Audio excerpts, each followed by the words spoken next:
Date a girl who doesn't read. Find her in the weary squalor of a Midwestern bar. Find her in the smoke, drunken sweat, and varicolored light of an upscale nightclub.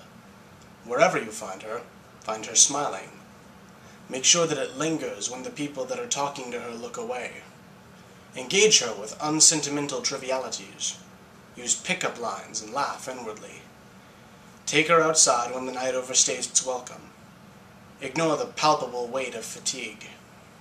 Kiss her in the rain under the weak glow of a street lamp because you've seen it in film. Remark at its lack of significance. Take her to your apartment. Dispatch with making love. Fuck her. Let the anxious contract you've unwittingly written evolve slowly and uncomfortably into a relationship. Find shared interests and common ground like sushi and folk music. Build an impenetrable bastion upon that ground. Make it sacred. Retreat into it every time the air gets stale or the evenings get long. Talk about nothing of significance. Do little thinking. Let the months pass unnoticed. Ask her to move in. Let her decorate. Get into fights about inconsequential things like how the fucking shower curtain needs to be closed so that it doesn't collect fucking mold. Let a year pass unnoticed. Begin to notice. Figure that you should probably get married because you'll have wasted a lot of time otherwise. Take her to dinner on the 45th floor at a restaurant far beyond your means. Make sure there is a beautiful view of the city. Sheepishly ask a waiter to bring her a glass of champagne with a modest ring in it. When she notices, propose to her with all of the enthusiasm and sincerity you can muster. Do not be overly concerned if you feel your heart leap through a pane of sheet glass. For that matter, do not be overly concerned if you cannot feel it at all. If there is applause, let it stagnate. If she cries, smile as if you've never been happier. If she doesn't, smile all the same. Let the years pass unnoticed. Get a career, not a job. Buy a house. Have 2 striking children. Try to raise them well. Fail, frequently. Lapse into a bored indifference. Lapse into an indifferent sadness. Have a midlife crisis. Grow old. Wonder at your lack of achievement. Feel sometimes contented, but mostly vacant and ethereal. Feel during walks as if you might never return, or as if you might blow away on the wind. Contract a terminal illness. Die. But only after you observe that the girl who didn't read never made your heart oscillate with any significant passion, that no one will write the story of your lives, and that she will die too, with only a mild and tempered regret that nothing ever came of her capacity to love. Do these things, God damn it, because nothing sucks worse than a girl who reads. Do it, I say, because a life in purgatory is better than a life in hell. Do it because a girl who reads possesses a vocabulary that can describe that amorphous discontent as a life unfulfilled. A vocabulary that parses the innate beauty of the world and makes it an accessible necessity instead of an alien wonder.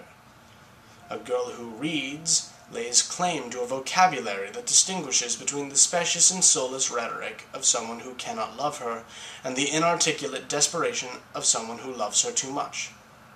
A vocabulary, God damn it, that makes my vacuous sophistry a cheap trick. Do it, because a girl who reads understands syntax. Literature has taught her that moments of tenderness come in sporadic but knowable intervals. A girl who reads knows that life is not planar. She knows, and rightly demands, that the ebb comes along with the flow of disappointment.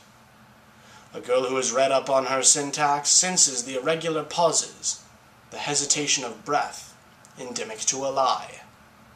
A girl who reads perceives the difference between a parenthetical moment of anger and the entrenched habits of someone whose bitter cynicism will run on well past any point of reason or purpose, run on far after she has packed a suitcase and said a reluctant goodbye, and she has decided that I am an ellipsis and not a period, and run on and run on. Syntax that knows the rhythm and cadence of a life well lived.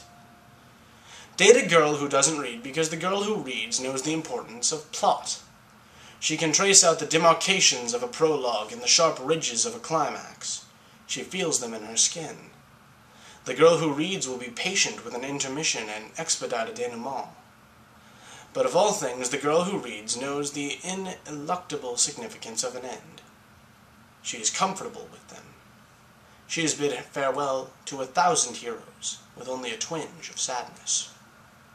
Don't date a girl who reads, because girls who read are the storytellers. You, with the Joyce. You, with the Nabokov. You, with the Woolf. You there in the library, on the platform of the metro.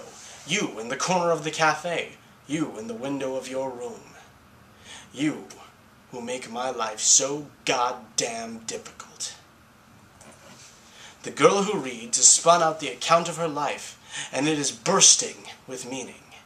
She insists that her narratives are rich, her supporting cast colorful, and her typeface bold.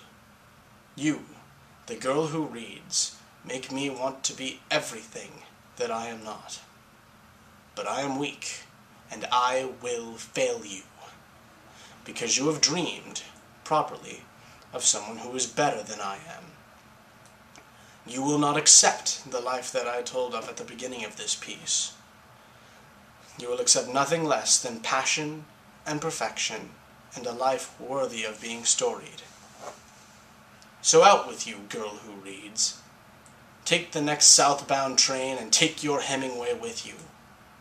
I hate you. I really, really, really hate you.